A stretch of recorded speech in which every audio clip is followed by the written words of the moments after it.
Alors, les filles, elles sont elles aussi dans des problématiques aujourd'hui de rupture, de choses comme ça, et donc elles n'hésitent plus à utiliser les mêmes techniques de rupture que les garçons quand elles vont se faire. Les filles, alors que ça semble faux chez les garçons, les filles, elles, c'est autre chose, mais vous allez voir, c'est pas mieux. Hein. Je vous fais la description. Alors, Virginie, on la reprend. Virginie, dimanche dernier, a été voir son père dans son garage, alors qu'elle n'y va jamais. Normalement, il aurait dû lui dire, mais ma chérie, qu'est-ce que tu fais là? Tu viens jamais me voir quand je bricole. Qu'est-ce que t'as? Non, non, il est tellement content, il fond. Les pères fondent. C'est ça qui va pas. Alors ils font, il dit, ma chérie, qu'est-ce qu'il y a? Est-ce que tu pourrais me donner une scie qui marche? Et l'autre, au lieu de dire, mais qu'est-ce que tu vas faire avec une scie?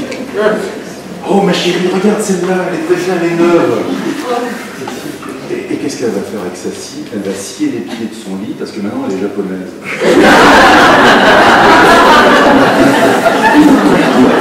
Déjà, on va tout ça. Ensuite, M. Dupont avait fait une jolie fresque, il y a déjà du temps, hein, avec des jumbo, des dingos, des Mickey. Et par-dessus, elle s'est employée à coller des posters de Marilyn Manson, vous savez, celui qui égorge les poulets qui vend sur scène. Il a un œil d'une couleur, un autre d'une autre, enfin un monstre. Ça roule. Un poster de mort-vivant, alors c'est le genre cliché, vous voyez, genre un cimetière la nuit en noir et blanc, et en couleur par-dessus, une bande de Zoulous qui font l'amour. C'est-à-dire l'apocalypse en fait. Nous, on dirait c'est une scène de l'apocalypse, mais là, non, c'est super bien. Et donc, il y en a partout, des trucs qui pulsent du sexe, de la mort, du noir, du rouge. Tout est assez violent. Par terre, voilà, c'est le summum. Il y a des tas, c'est comme des taux. Des trucs d'habits. Alors il y a des habits plus ou moins propres, des habits plus ou moins sales. Tout est mélangé. Et parfois, cerise sur le gâteau. Alors là, retenez, vous mettez vos ceintures. Cerise sur le gâteau au sens propre. Je vous jure que ça existe. Sur le tas de linge, mélangé propre et sale, du papier toilette rose avec un tampon usagé, cerise sur le gâteau.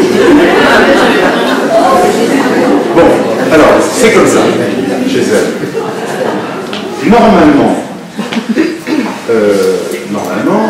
si elle ne voulait pas que ça se voie, elle fermerait soigneusement sa porte, elle dirait aux parents, non, rentrez ça ici.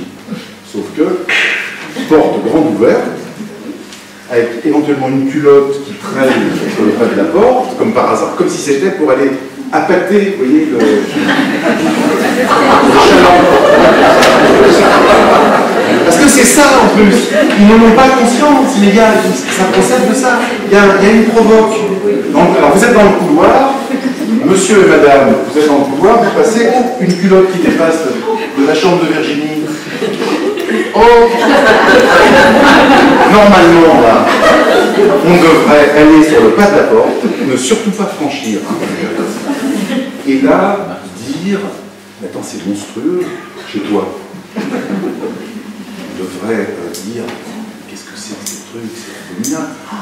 Mais alors tu mets des choses, mais un tampon et tout, mais tu te rends compte, mais ma pauvre chérie, mais tu te rends compte que l'hygiène et tout, il va lui faire des remarques de parents, normalement.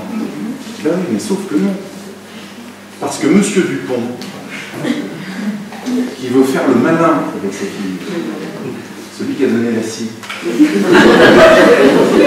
il faut qu'il fasse le malin, il faut qu'il fasse le Jones. D'ailleurs, attention, madame Dupont devra se méfier parce qu'il vient de passer le permis moto. Alors ça, c'est pas bon signe. Ça, je vous le dis. Hein. quand le bonhomme commence à faire ce genre de truc avec des franges dans le dos, il est bien en blouson, ça sent le roussi. Hein. Donc il fait le malin, et donc il s'extasie devant la scène d'Apocalypse en disant « Oh, super! Mais pourquoi tu mets pas un cercueil aussi ?»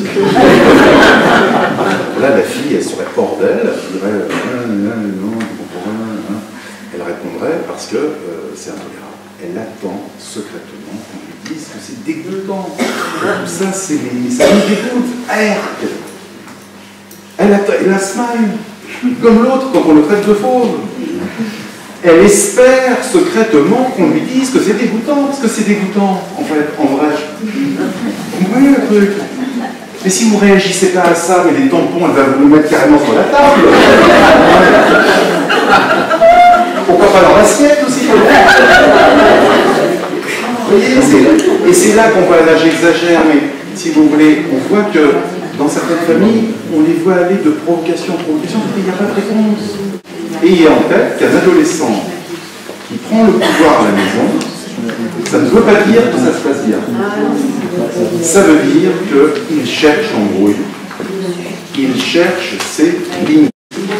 Le latin limes limitis ne définit pas une ligne qui serait la ligne au-delà de laquelle les billets ne sont plus valables. Ça, c'est pas la limite. La limite n'est pas une simple ligne. La limite, au sens latin du terme, au départ, c'est une bande de territoire qui distingue deux territoires adjacents qui n'appartient ni au terrain A ni au terrain B, qui est le chemin qui les distingue, à l'intérieur duquel les voisins vont se parler et vont dire, bon bah écoute, quand la branche du cerisier passe chez toi, bien sûr tu prends les cerises, il n'y a aucun problème, ils vont négocier pour se reconnaître mutuellement leurs frontières réciproques. S'ils y arrivent, il y aura paix de voisinage. Si vous enlevez la limite, les deux terrains se touchent. Vous allez avoir Monsieur A, alternativement Monsieur B, qui vont se lever la nuit pour déplacer les 30 mètres pour prendre du terrain à la terre. Il n'y aura pas paix si on enlève la limite. Sans limite, c'est le foutoir. Et si, à la place de la limite, dans le chemin, on construit un mur qui sépare les deux, bah, regardez ce que ça donne en géopolitique. Hein. C'est pas cool, hein, comme disent les ados. Ils vont tous parler s'ils ont un mur qui les sépare. Eh bien, avec les ados, la question des limites est absolument essentielle. C'est-à-dire qu'il faut toujours déterminer qu'est-ce qui va faire l'entre-deux entre les parents et l'adolescent. Et savoir que l'adolescent va s'acharner à aller chercher cet entre-deux en allant tout le temps frapper pour savoir où il est. Si vous voyez, c'est le principe du sonar. Il faut rencontrer l'obstacle pour que ça réfléchisse une onde, que ça permette d'exister sur le radar. C'est le même principe. L'ado, pour se sentir exister, il doit... Sinon, ça ne marche pas. Alors, exemple, vous êtes en train, c'est un samedi soir, Mathieu va pas manger là, bon, il avait dit, il va prendre le scout pour aller manger une pizza avec ses potes, bon, ok. Et vous le voyez passer, il est en train de s'en aller, là, et il joue avec les clés, il part sans casque.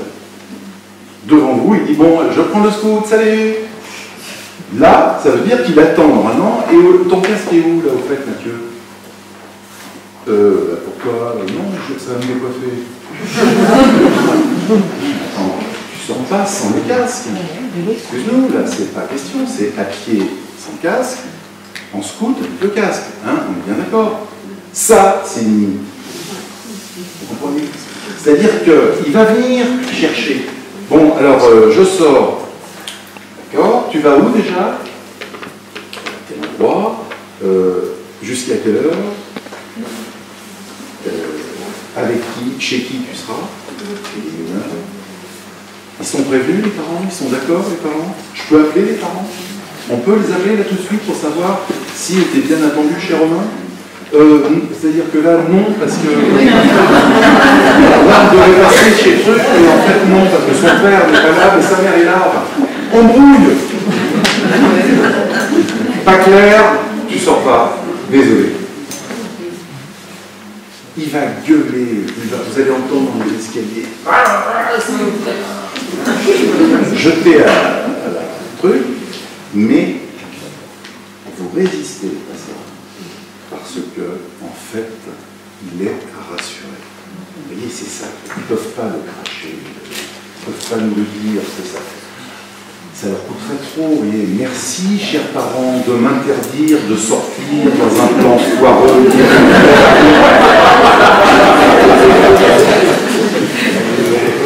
Vous les voyez dire ça?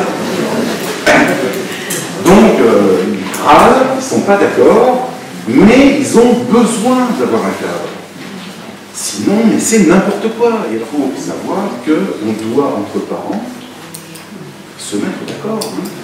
Il ne faut pas les lâcher dans la nature comme ça. Et je vous dis, ils vont râler.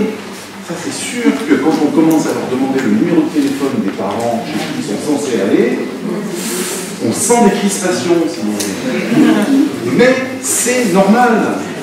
Parce qu'on est en charge d'eux et on ne doit pas leur laisser faire n'importe quoi. Mais j'ai beaucoup pris la parole.